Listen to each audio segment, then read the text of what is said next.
Cullen live in 1 minute.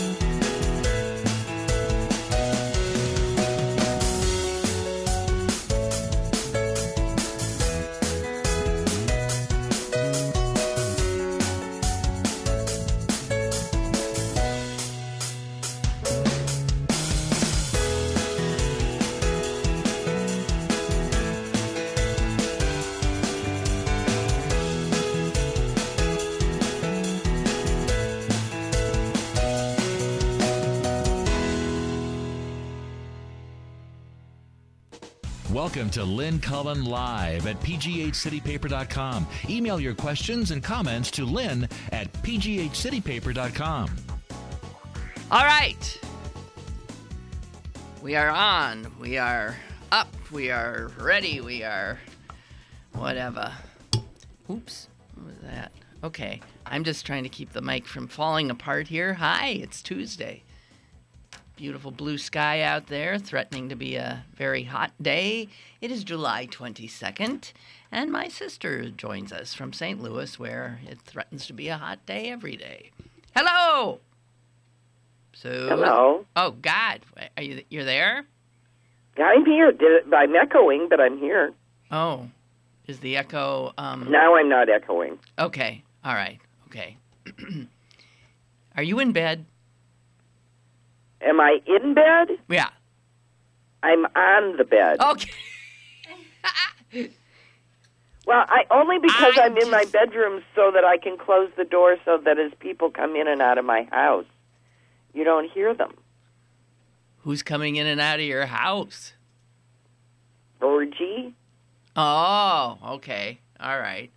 Well, all right. You sounded as though you know how I answer the phone and people say whether I am or not, they say, "Oh, were you sleeping?" Oh, it's just my voice. It's my voice in the morning. Yeah, it's your morning voice. I should, do warm-up exercises. Yes, you should. I bet you... But, who's there to talk to? I know. Well, that's why... Yeah. Right. Well, you do talk to yourself. I do, all the time. But not in the morning.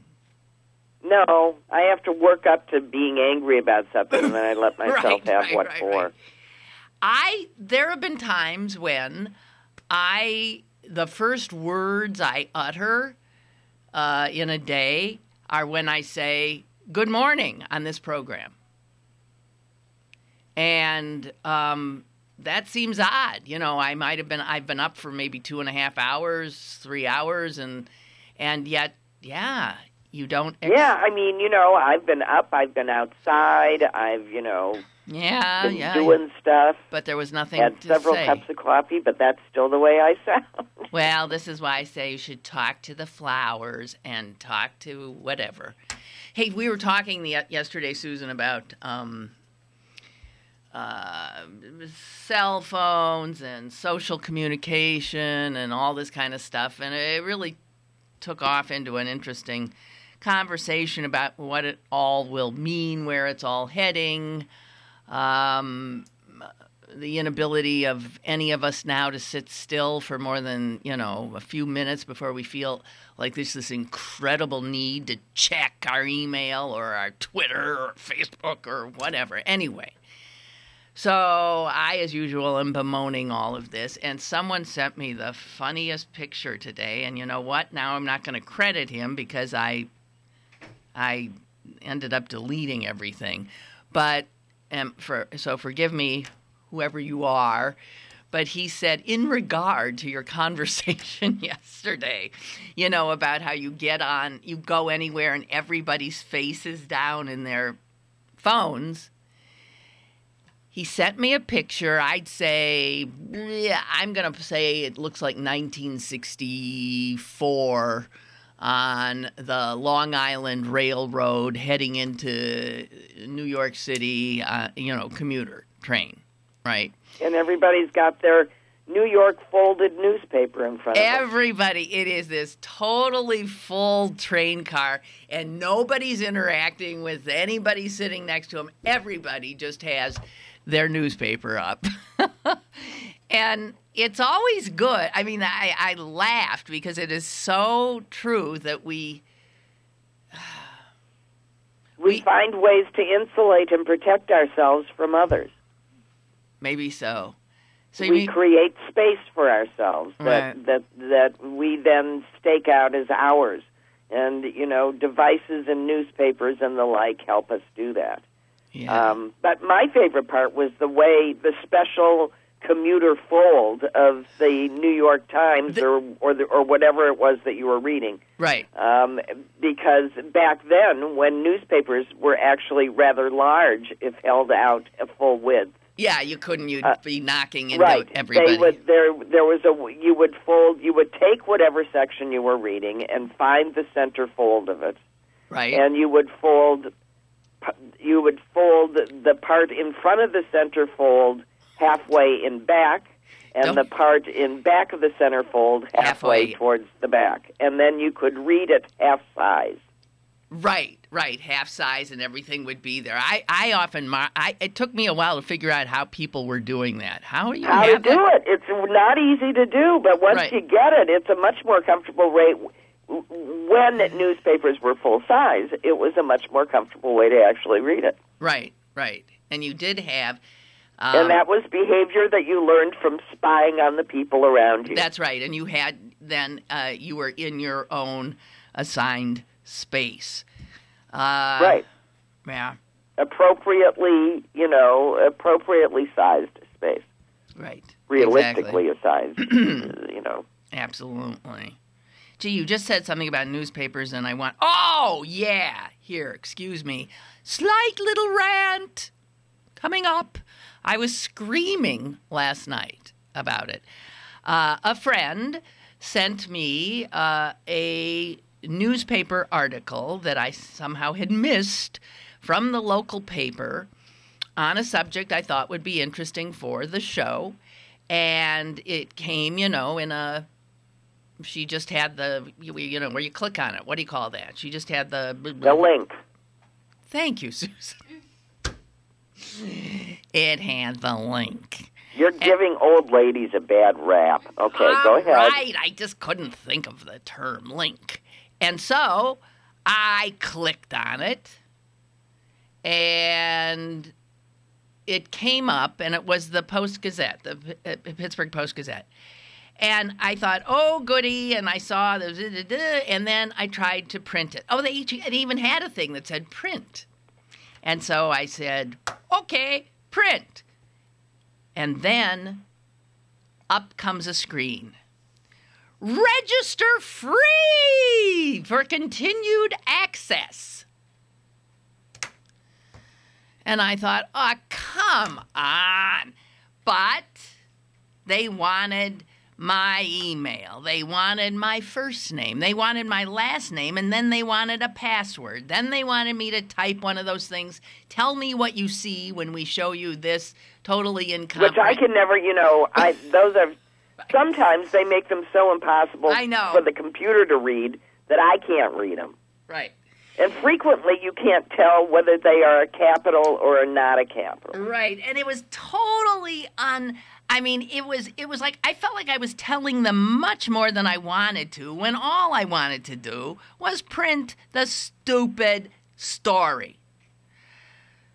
Then they made me accept the terms of use, and I finally, screaming all the way, did. I submitted it, and up comes all kinds of red signs.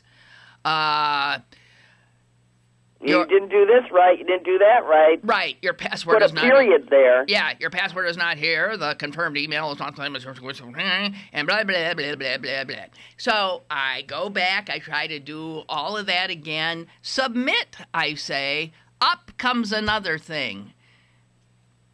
This is the same as a previous email already on file.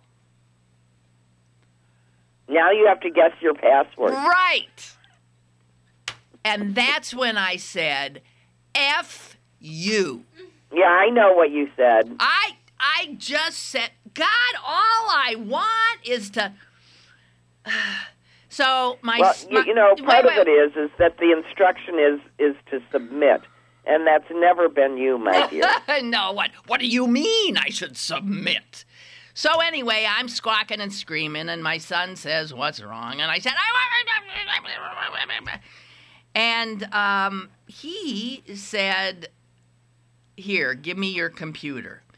And then he just hit print, because all you had to do was X out of that.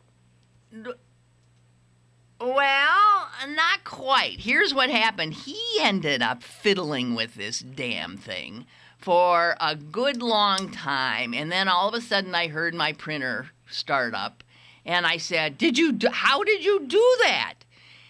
And essentially, yes, he did that, but it took some incredible timing where right before it was going to go to this other thing, if you quickly hit print, you could get anyway, he said, tell your friends at the Post-Gazette that their website sucks.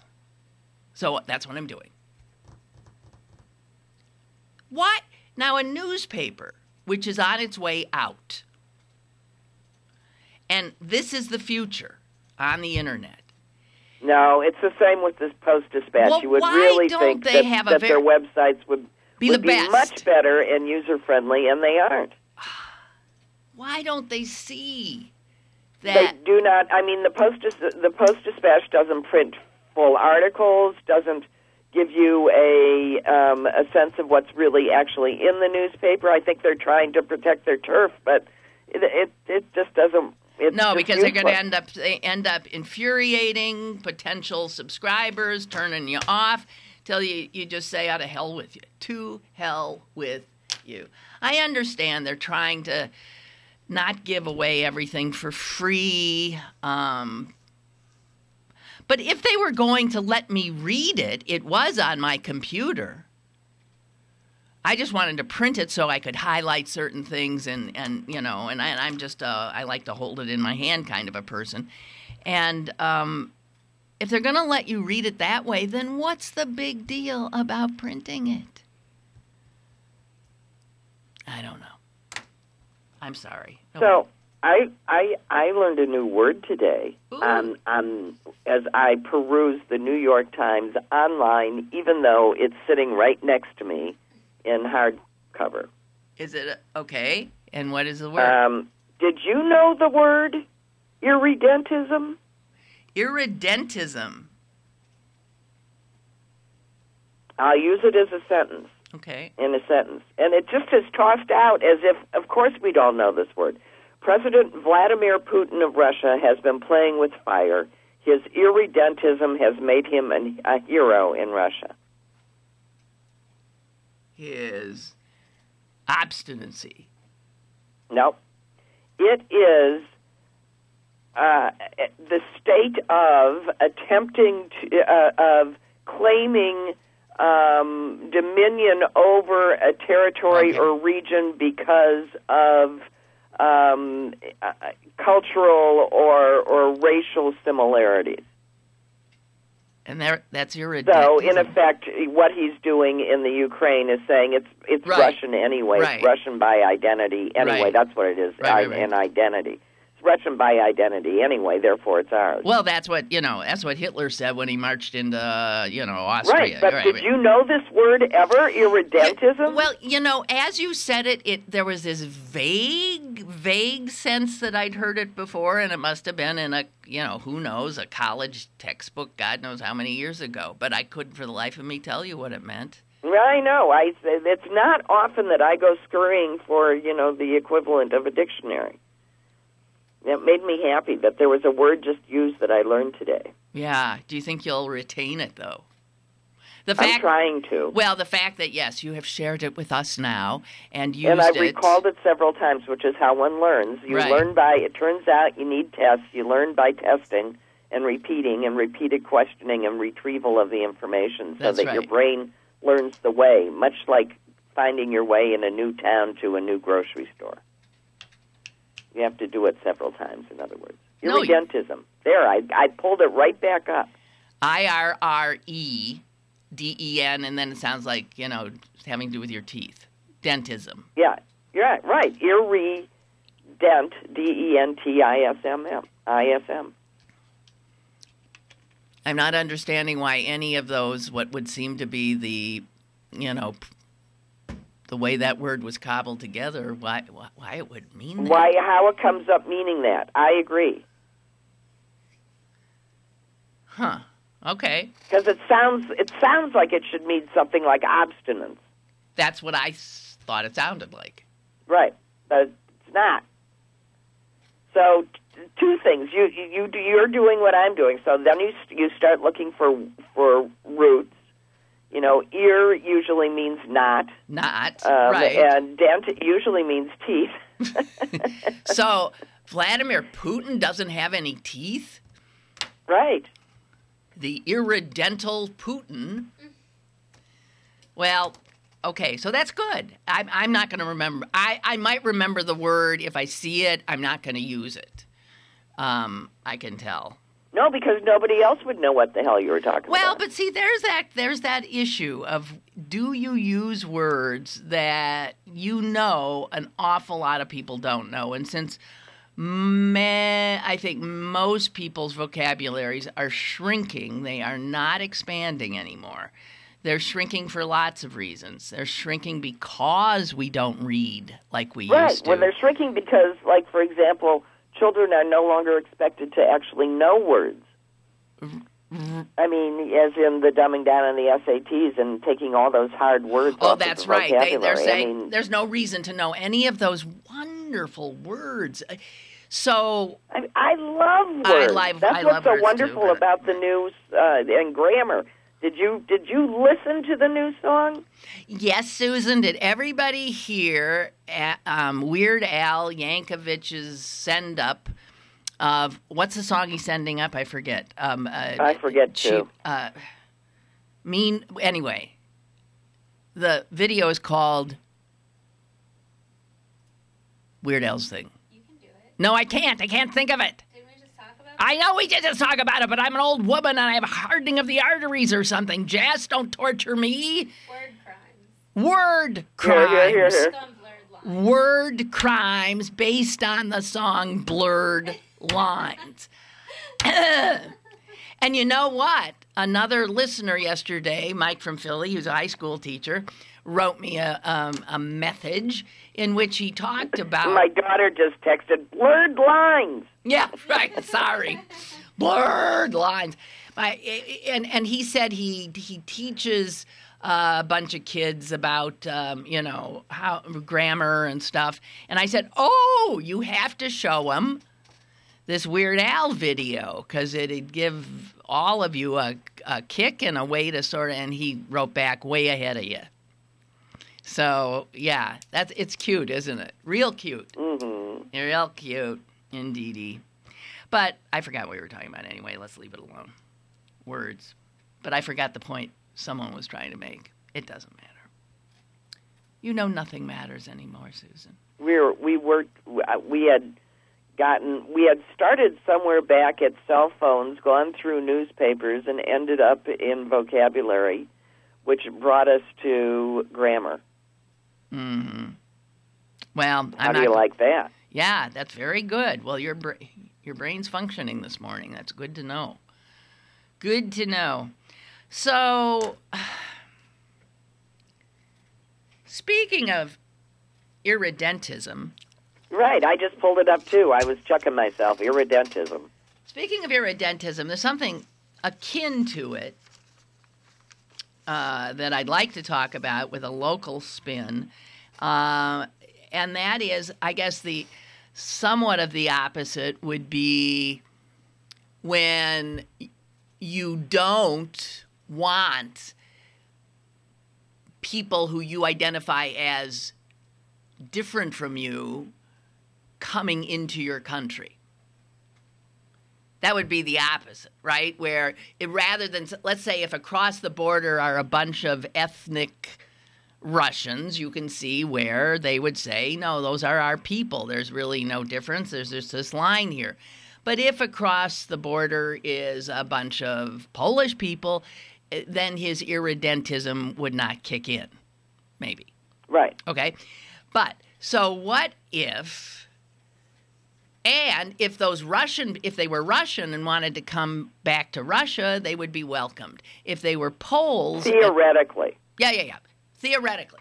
But so what I'm talking about here in this country is the fact that Americans have this extraordinary, and it's very unbecoming, one of the uglier aspects of our national psyche that rears its head on occasion, and that is this xenophobia and this sense that anyone who's different from us is an alien who should not be allowed in, and that we have found out now that this even applies to children.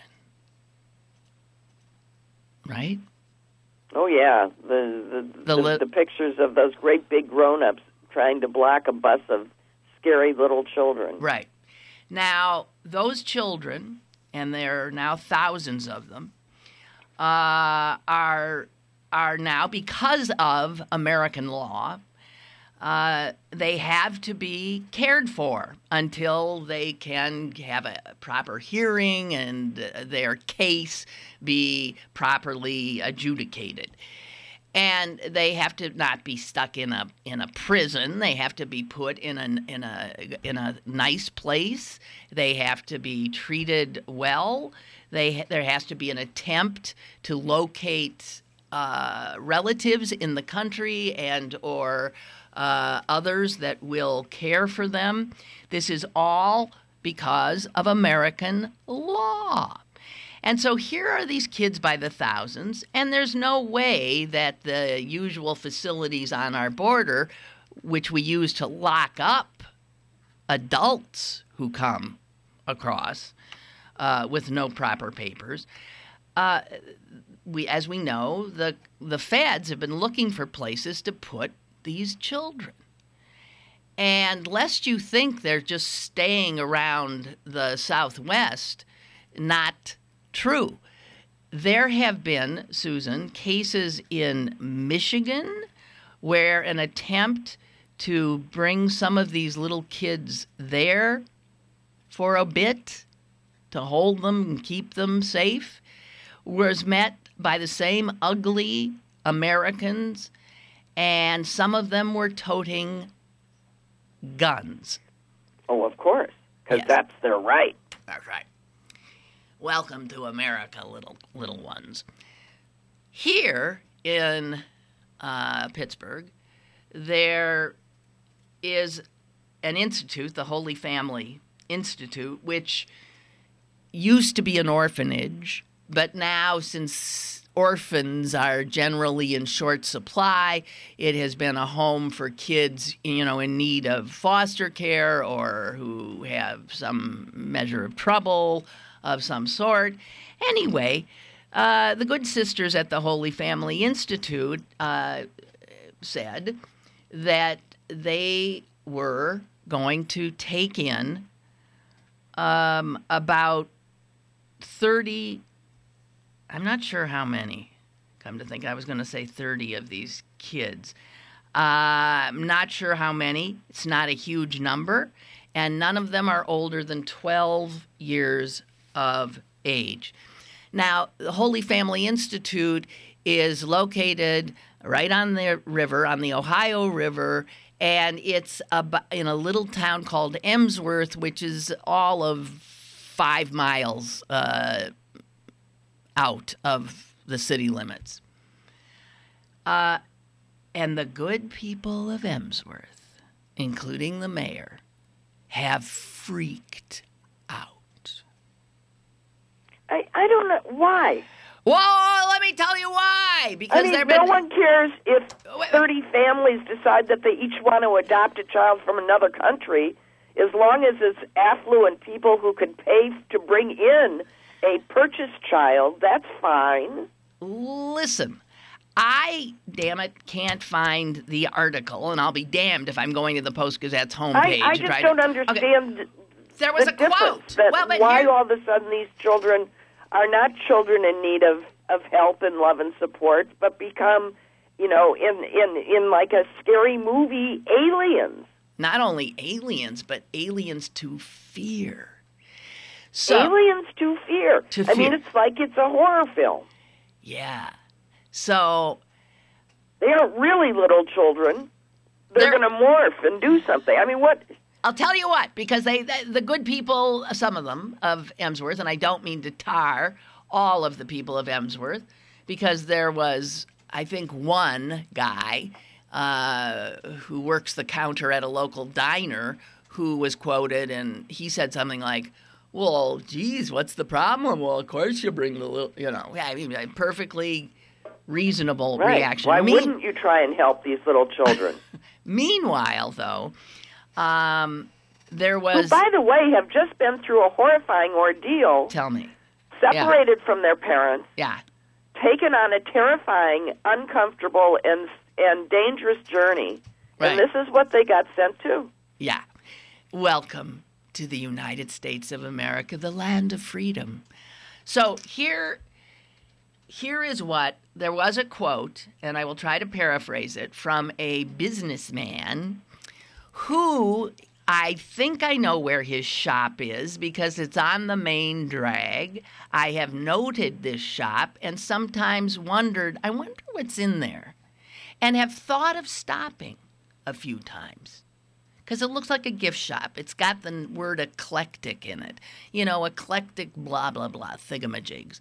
And it, if I'm remembering correctly, it sits pretty much across the street from said institute, the Holy Family Institute.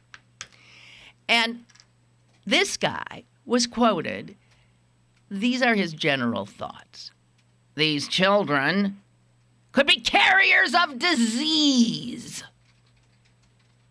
Okay, this is false because they are screened, given big physicals, totally thorough physicals, before they are sent anywhere.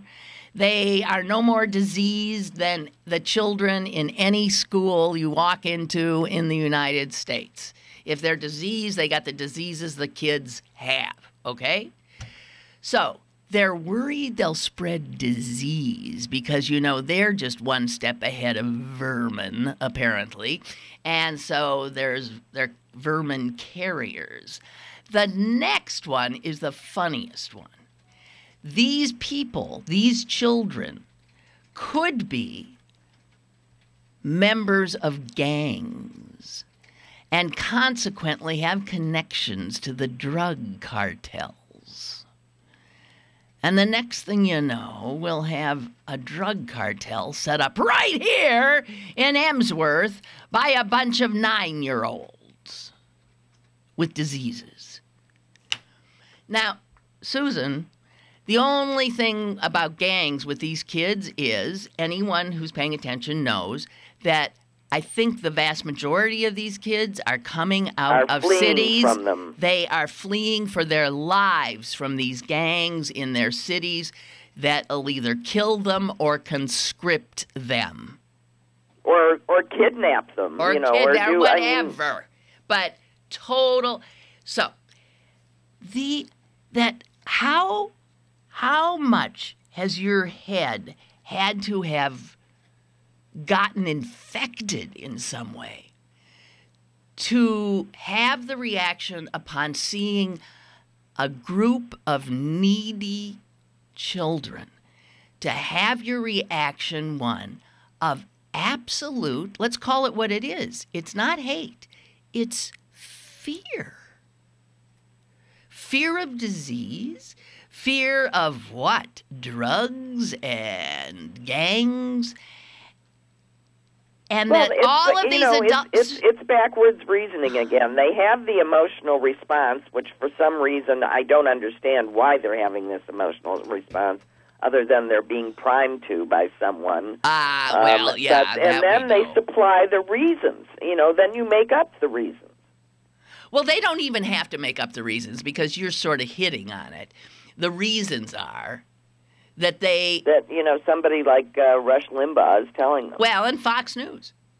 And Fox News, right? These are people now. Anyone who's spouting this unbelievable crap. And what I don't get is they show themselves. They don't see how they then appear. And I would say to this man, the eclectic gift shop guy, first of all, I will now never enter your establishment, sir. But also, either get some balls or get some brains. You're clearly in need of both. The mayor, we don't know, and all these other people freaking out. If an entire town could hang its head in shame, Emsworth, you should be. And I really feel for all the people there who don't have this reaction. They're the ones who don't get heard. It's always these jerks. But to get yourself to get into a state where you are actually suggesting that children are a threat, when in fact it is they who recognize a real threat, which is why they have risked their lives to get to this point. I just think I have no more affinity. Here we're going to go back to irredentism. These are my fellow Americans. I don't want to claim them. I don't want my good American name besmirched by my proximity to such people. I just think it's such an interesting thing that allows people to forget. What the country is made of. They were, but for the most part, every single one of them were immigrants as well. Oh, Susan, yes, but all you have to do is talk to these people, and you know damn well what they're going to say. Yes, my grandfather came from Italy, and he had papers. Well, let me tell you something real true. A lot of people didn't have That's papers. True, and we do know that. A lot and we of know that. Right, exactly. Jeez. But they don't know it. Anyway, here we got some emails. Ray writes. What? Ray writes. Ray says he's writing a check to the nuns at Holy Family. Good. And that's the proper response. Yeah. And here is, he sent me the quote. The quote by Robert Keller, the owner of Eclectic Arts and Objects Gallery. What really worries me is the turnover. Every 30 to 60 days, we're facing a new batch of kids we know nothing about. It's like every month putting one bullet in a gun and putting it to your head. And okay, I'm usually pretty good at metaphors. At and bad similes, metaphors, but yeah. I do not understand why a busload of kids is like shooting yourself in the head once a month, which seems like a pretty stupid thing to do. Yeah, it means that he looks at every one of these children and sees something as lethal as a bullet. Here he goes on. Everybody has the same issue that I do. No, they don't, you asshole. Everybody has the same issue that I do. We know that gangs have 8 and 12-year-old members. We can't look at that age group the same way that we look at kids in a more civilized country. Like this guy would recognize civilization if it bit him in his ballless crotch.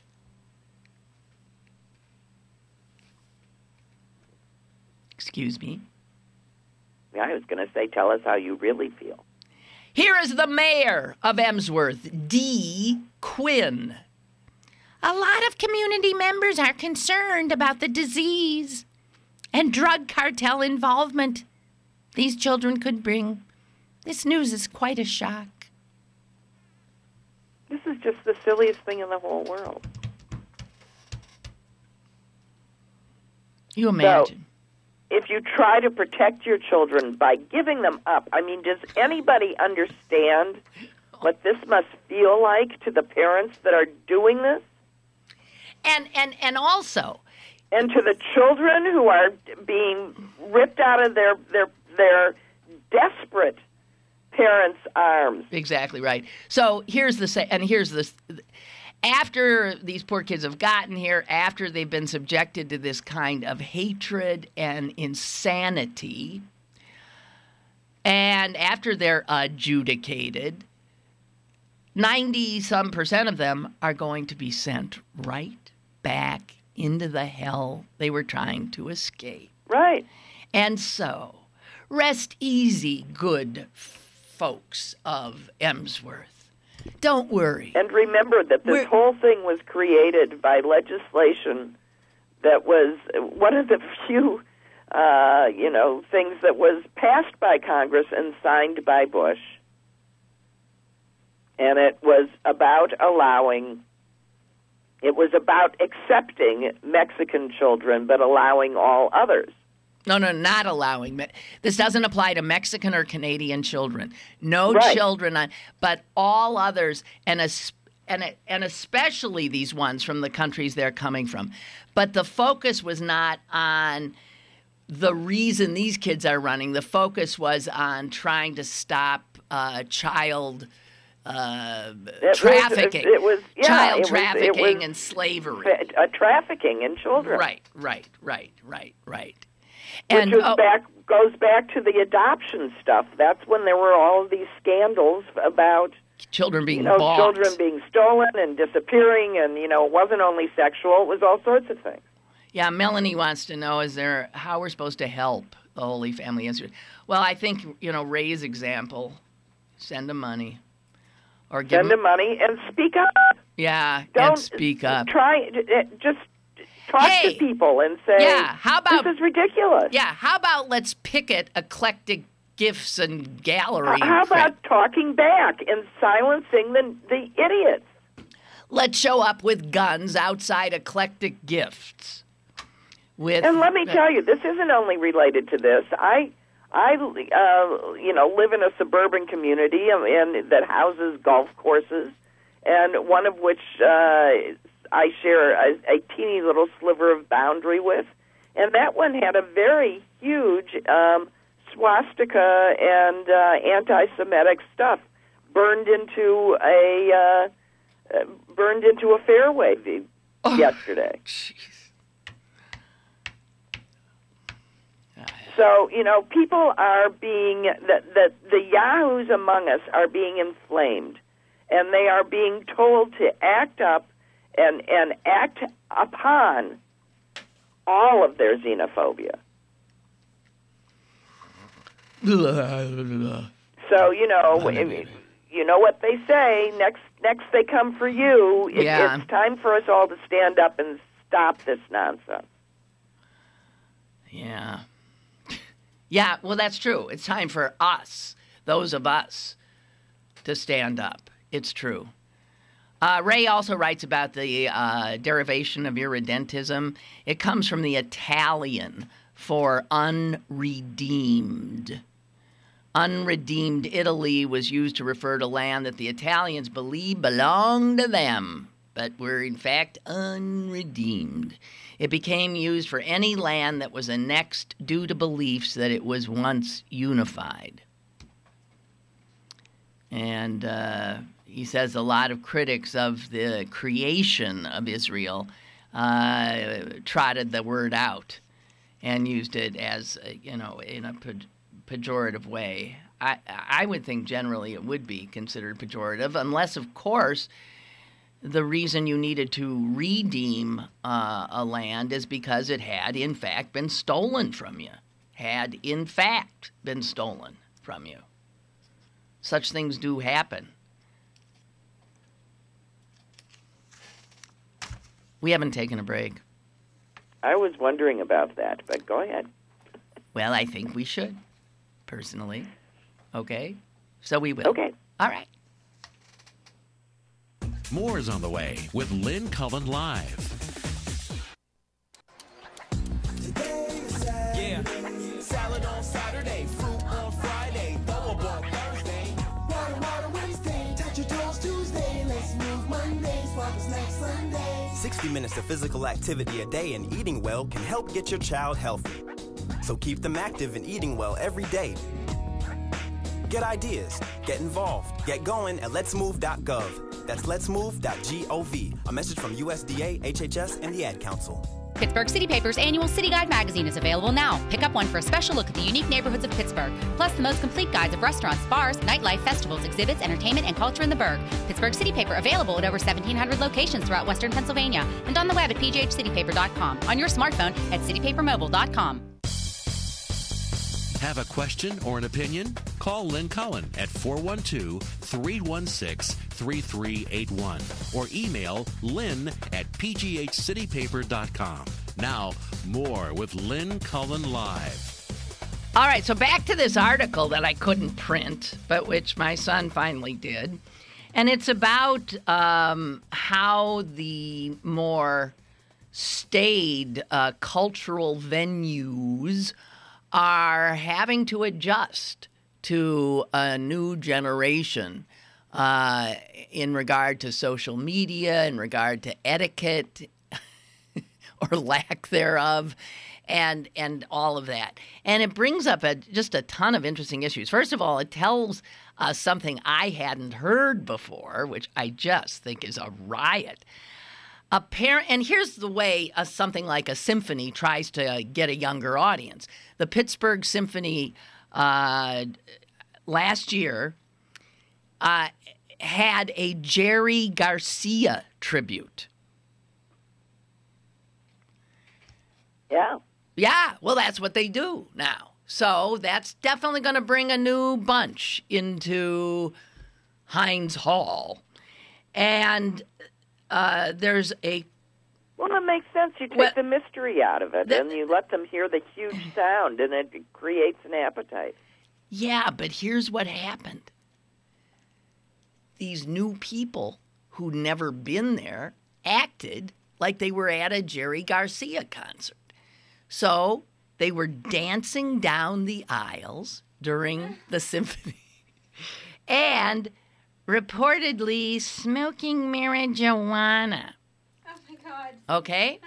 Now, get this. Here is the symphony senior vice president and COO, although I just read he's retiring, and I do know him and consider him a friend, Michael Bielski. Listen to his reaction.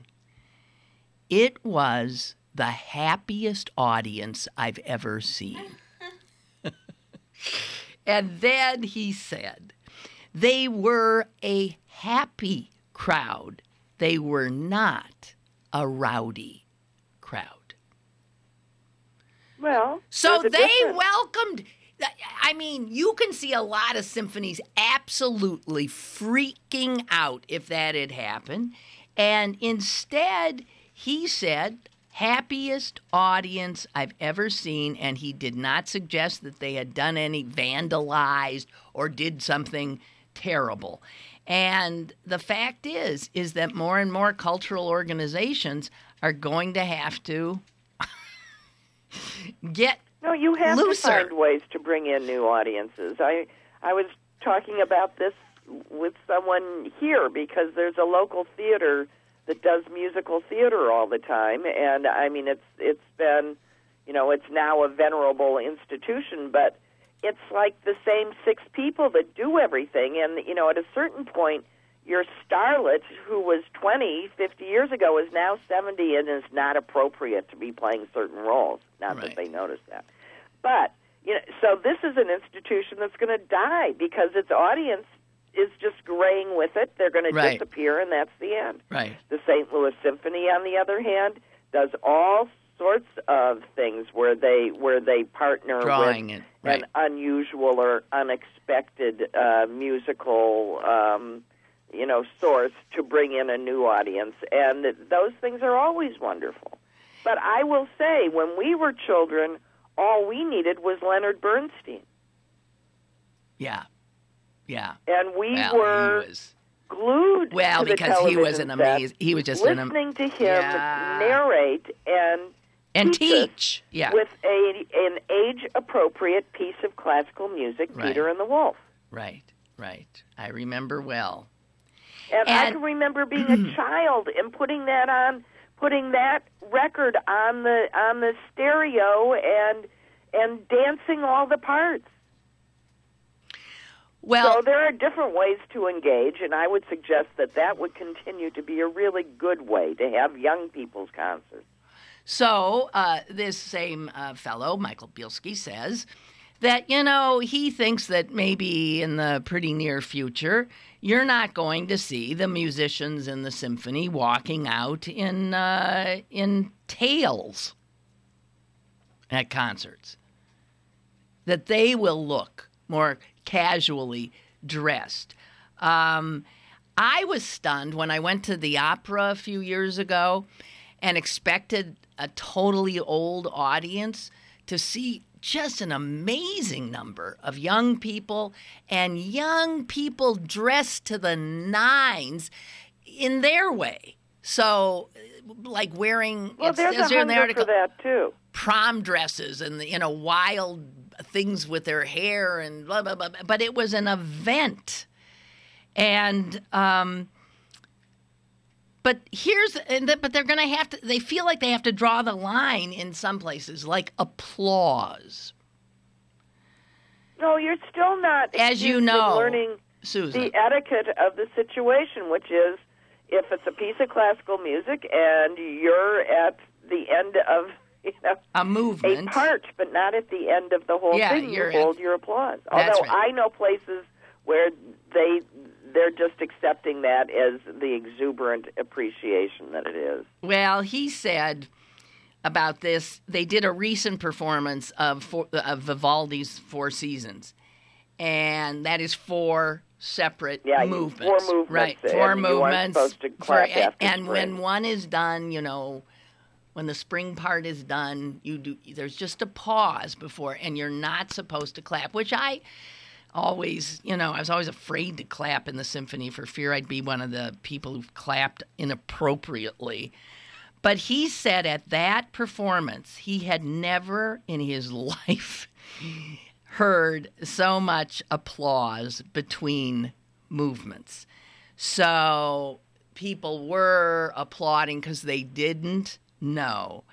But it turns out, wait. But it turns out the musicians on this one said that it really disrupted the flow of the piece.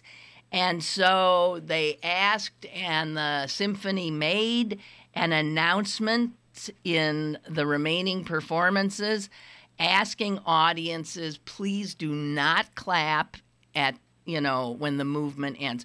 But so you could say that is education of, But I wish it didn't occur to me. I was just going to say, our symphony programs have always included, as do our opera programs, have always included a section on the etiquette of being there. Right.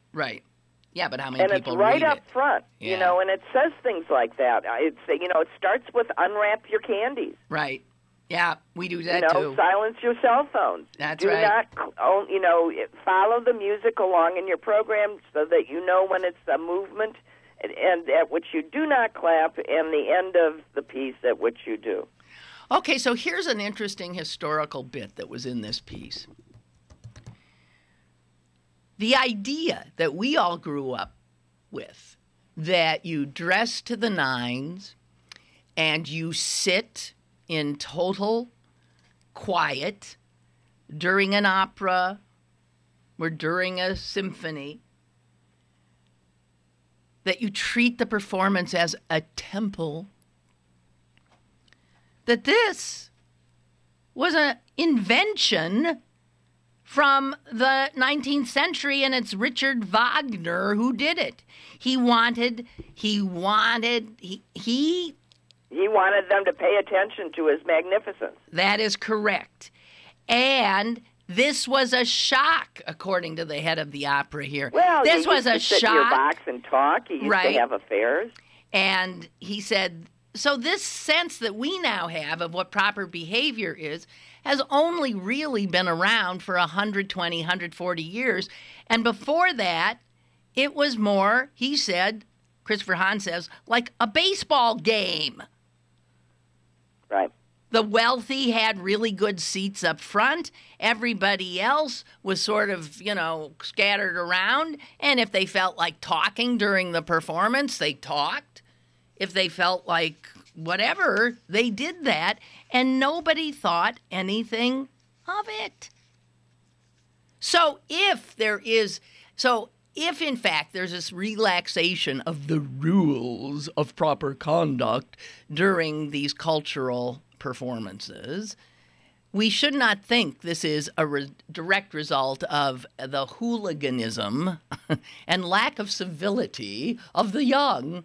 It is, in fact, returning to the way it used to be for centuries and centuries and centuries before Wagner. Well, these institutions have to remain relevant to the people That's right. that they serve, or they'll die. Yeah. So, they change as society changes. But, part of me misses that part where, we're going to the opera, we would get dressed, because you have all these romantic notions of what it's like. I know. And, I sort of get tired that nobody ever gets dressed up, that nothing is special enough to show respect and excitement reflected in one's wardrobe, for example. I know. I miss that. It was fun to have special things. It was fun to get dressed up. It was fun to have something extraordinary, as opposed to your everyday life. Okay, I agree with you. One other tidbit. It turns out, and this was not reported in the paper at the time, I do not believe, but we now find out that just 2 years ago at a Pittsburgh Opera production of Mozart's The Abduction from the Seraglio. I don't even know that. Never heard of it. But obviously an opera. Apparently one woman, these are old women. It says older women. One old woman tapped the woman in front of her on the shoulder and said, "Would you move? I can't see." Well, you're kidding. No. And the woman in front said, "This is my seat. I'm sorry." And the woman behind said, "I can't see." And all I know, according to this, is a very loud argument in the middle of the opera broke out between these two very proper ladies, and they were both escorted out, up the aisle and out. Isn't that funny? Yes. Here, you'll be glad to know, Susan, since you already took her side, the taller woman in front was allowed to go back because it was determined she was not really at fault. Yeah, I mean, Well, too bad. Okay, and now there's one other question that arises from this article, and you nerds, you tech nerds, listen up.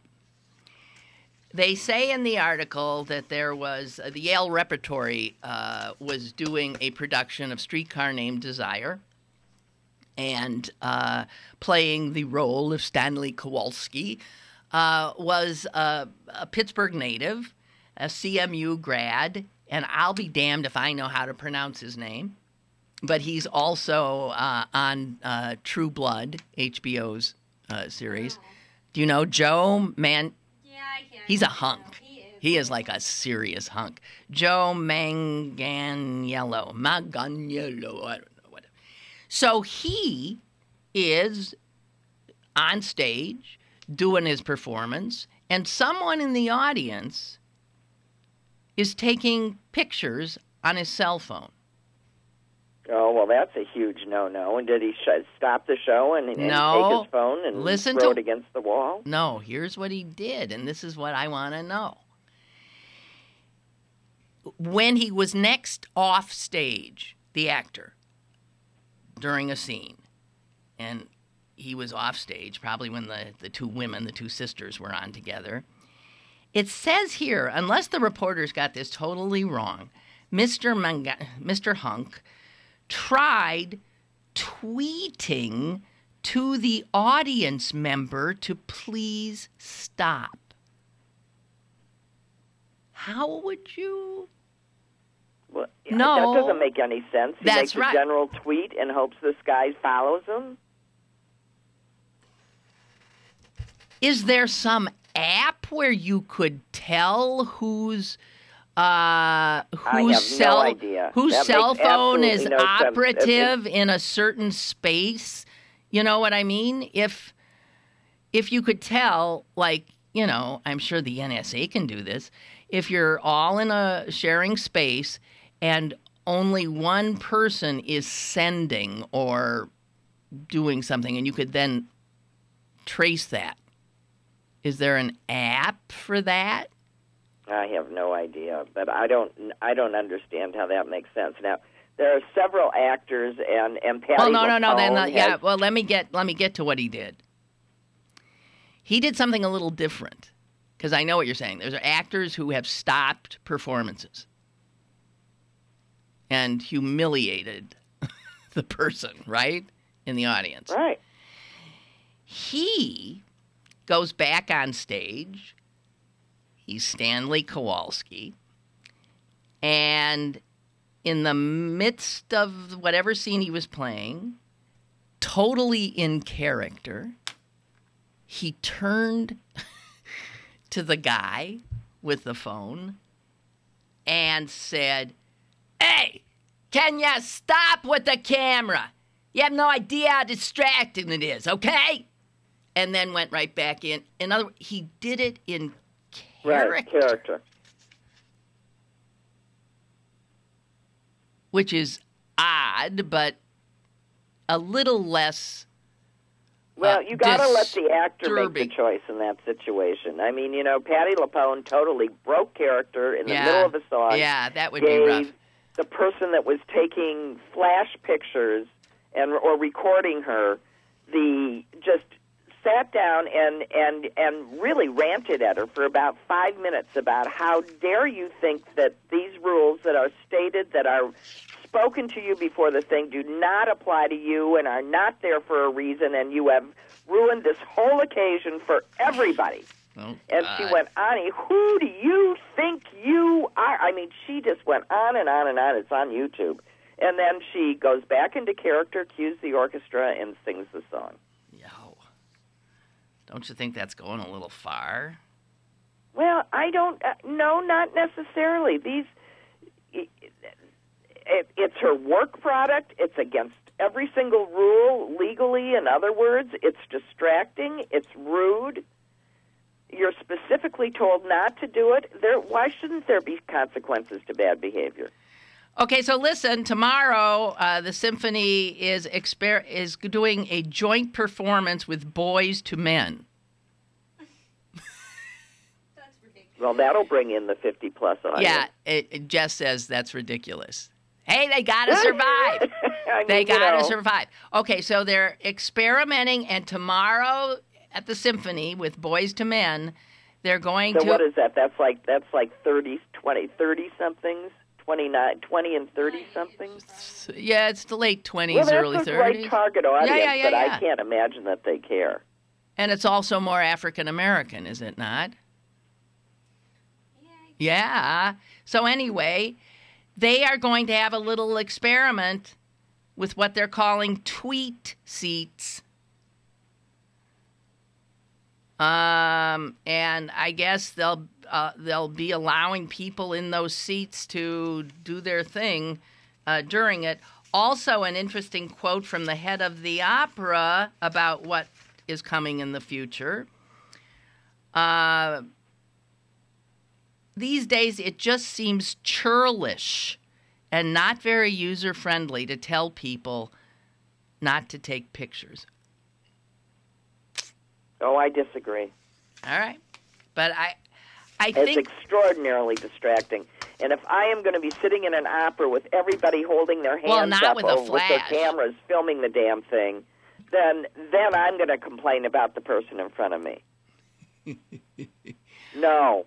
Okay. All right. Just saying. Things are going to be changing. And Mike from Philly is going to get the last word in here, and he's hearkening back to, Susan, something you were saying about how you miss special occasion dressing when people, would, we're going to church, or we're going, and we dress to show a certain level of respect. And here's Mike. Mike, been there, done that. When was the last time you've ridden in an airplane? Well, yeah. People, it is amazing. It is amazing. He says, I was taught in my 40s that you dress up to fly. Not a suit necessarily, but at the very least, business casual. I'm never going to wear sneakers. I always have on at least khakis and a nice shirt. And guess who gets offered first-class upgrades all the time? Yeah, but have you seen some of the other people in first class? With the only reason he's flip-flops getting and offered shorts? first-class upgrades is because he flies enough to warrant them. I don't know. But it's true. You don't want to... But, the other thing about the airlines is, since they now treat you like so much garbage... Like garbage? Yeah. We behave that way. You keep lowering expectations, and it comes back and, Right. slaps you in the face. You're made to dress and under. When I travel by air, I figure out what I'm wearing in terms of comfort and also the ability to get out of my shoes quickly, put them on. All these poor men, with their belts, holding up their pants. For $100, you can buy your TSA clearance on all airlines. Whatever. And then you can wear whatever shoes you want. Yeah, well, it's just another $100, though. All right, we are so done. Yes, and we are. managed to do it without talking about any of those horrible stories that I can't bear. Stan, nor did we speak once of the weather. Bye. No, I did right at the beginning. Oh. But you're right, we didn't particularly. Thank you, Susan. You're welcome. And goodbye. Goodbye. Goodbye. Tomorrow, I believe we have Jared Day of Daily News Nuggets. And there ain't no way we're going to be avoiding some of those stories tomorrow. No way, Jose. And a heads up, I cannot be here on Thursday. It's a personal issue having to do with another medical situation. But I'll be back Friday. So it's just Thursday. I'm out for the count. But tomorrow, I hope. Toodaloo.